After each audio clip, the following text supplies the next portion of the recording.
So hello guys, today I'm going to show you how to replace a EGR valve or emission gas recycler valve in a Equinox. This specifically is a 2007 Equinox. Now, one of the things as you might see if you have an Equinox is you'll get certain things that say like serviced Stabilitrak or service traction control, and this is very possible that there is actually a problem with your traction control or your Stabilitrak, but also it's a weird error that pops up when your EGR valve gets stuck open or has some other type of issue with it. So today I'm going to show you how to replace this EGR valve, and hopefully I'll do it a lot better than many of the other videos I've seen out there, which are like horribly recorded and shaky and everything else like that. So let's get to this and I'll show you what we're going to do. Here's the engine of the 2007 Equinox. Now before I progress, I want to say in this video that I'm only showing how to replace the EGR valve and not the tube that the EGR valve connects to. Though that is actually an extremely simple procedure where you take out a bolt right here and then two down here, very easy to see, and then you just put the new tube on. But like I said, I'm only replacing the valve right here. Now the first thing that'll happen when you open up your hood is that you'll notice you have your engine here, but it's also covered in a shroud. So that's that plastic cover right here. There's a little bit of a trick to get this shroud off. Your EGR valve will be attached from this wire that goes over into some of the engine electronics. There'll be a little plastic clip here that you can't pull out normally. It'll have a little sort of safety latch here, and you just take something that's pointed at all, you push that latch down and you should be able to slide out the clip. We want to do this because otherwise if you just normally force it out, you'll more than likely break the clip, and it's not something you want to end up doing. So I'm just pressing it down, and you can see, pop right out. I'm going to put that off to the side somewhere for safekeeping. The next thing I can do is just simply press down and pop out this wire. You can see that there's a little tab right here. You can see that there's a little tab right here that you need to press to release this latch mechanism. That's actually basically the only thing holding down the shroud, or at least so it appears. If you were to just try and lift up the shroud right now, it won't come off. There's a few little clips back here that you actually don't have to worry about. It's not something you need to manually detach. They should come off pretty easy just by pulling. But there's sort of like this little secret thing right here that's holding it down, in which case, take off your oil cap, and then there's a little piece of like plastic right here that the oil cap screws onto. That is actually another screwed in mechanism that you have to unscrew and take out. So you can see I'm unscrewing it right now, and it actually goes right to your oil.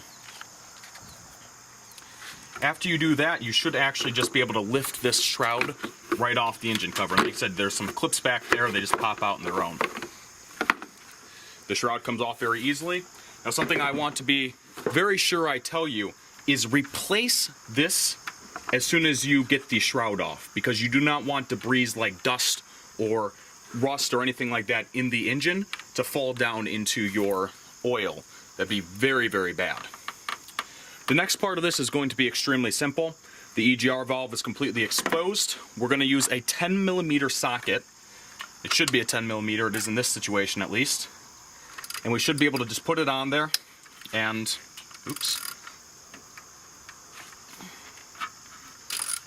should be able to put it on there and just take it off like that. This is the hose I'm detaching right now. Let me try and zoom in a little bit more to get you a better shot.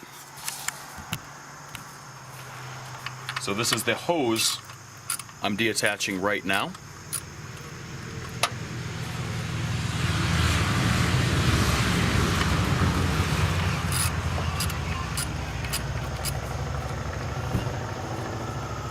And it's almost off. Yeah, basically the process of this valve is just to take emissions from your engine and force it back into it in order to improve efficiency and also reduce the amount of pollutants that your engine puts out. I guess it also does a certain amount to keep the engine cooler while it's running.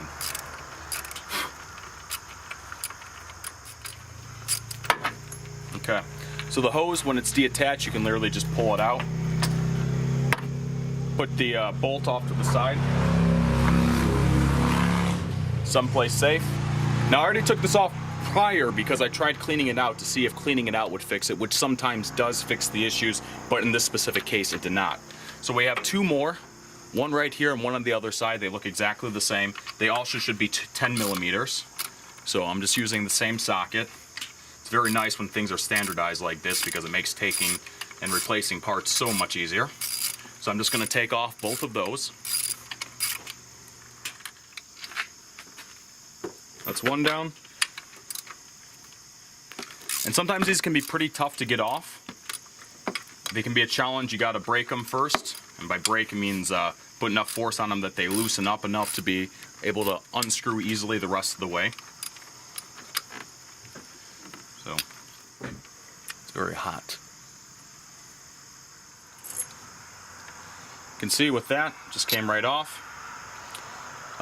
Put the bolt off to the side. Basically, all of this is actually garbage. You can see that this is a gasket that they put on there that's... What? Yeah, it comes with a new gasket. This is a gasket they put on there that's basically degraded into nothing at this point. This is all garbage. Got a new recycler. They wanted something like, I think, $90 for this in an auto parts store. We got this online for something like $40 plus $5 shipping. And it does come with a new gasket that you can see that you just simply attach like that and put everything on. It's going to be a simple process of just redoing what we just did to take it off, but obviously in reverse. I'm going to take the valve, put it right here, line up the bolts. You probably want to put both bolts on first to keep things simple. So I'm screwing one bolt in a little bit at a time, and I'm taking the other bolt, I'm lining up the gasket, and I'm feeding the bolt through the hole. So the gasket's loosely held in place. Or the recycler and the gasket are loosely held in place. So I can screw that in by my fingers a little bit. And now I simply repeat the process in reverse, where I just tighten up all this different stuff and get it back on and set up. So that will be just a minute here. Move into a smaller socket here, or a smaller socket wrench, so that way hopefully I can get at least a little bit more distance out of my turns. Yeah, like that.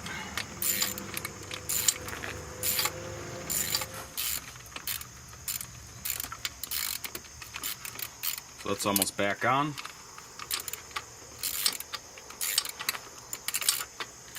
Now, if you ever have a problem where the ratchet on your socket wrench is ever not like working right, where it's, for example, screwing and unscrewing the nut, even though if it's only supposed to be going in one direction, by simply, or excuse me, the bolt, by simply putting a little pressure on it with your fingers, you're able to coax that ratchet mechanism to actually kick in. Otherwise, you might just end up turning the things back and forward and not actually make any progress. So I almost have this on now.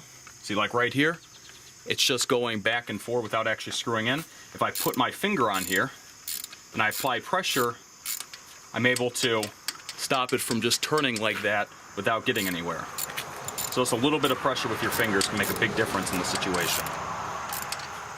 So that's pretty tight now. I'm going to put this on real quick, and then I'm going to do one last pass with my bigger socket wrench to make sure everything is on really tight. I'm going to put a little pressure with my finger to make sure the ratchet kicks in instead of just unscrewing or going back and forth. Once again, smaller ratchets usually will get you, will help you progress quicker because they're less obstructive. For example, a longer ratchet might have problems with this right here, but you never should use them for your final tightening pass, because with less leverage, you're not going to be able to get the thing anywhere near as tight. So that's about as tight as I can go with this one. But now, if I take the bigger ratchet here, And if I pull it, you can see I can tighten it a fair bit more. So you're going to want to tighten this a decent bit. Obviously you don't want it over tighten, always be careful. So that feels like it's pretty tight here. And that feels like it's pretty tight here too. Alright, so what we're going to do now that we got all this done, just remove this cap for the oil filter. Again, remember we put it on to stop any debris from potentially falling in there. So we take off this cap. We take the engine shroud. We line it up with the, I use the hole for the oil as a marker. And it should snap back into place. There's little latching mechanisms back there. So it snap back into place a little bit. I'm going to replace the thing for the oil by just screwing it back into place here, which will now lock this end down. Perfect. We'll take the wire that we pulled off of the EGR valve earlier. We'll just slide that right back into place like so. You can see that it just slid right back into place. And then finally, we're going to take the clip out we took out earlier, or excuse me, we're going to take the clip that we took out earlier, and we are just going to slide it right back into place, like so. And that's it. The EGR valve has been completely replaced. Newer valve, half the price what they want in the auto store, just bought online, and everything should work good, hopefully. Thank you guys for watching, and if this video was helpful, please remember to drop it a like. I appreciate it. Thank you guys, and bye.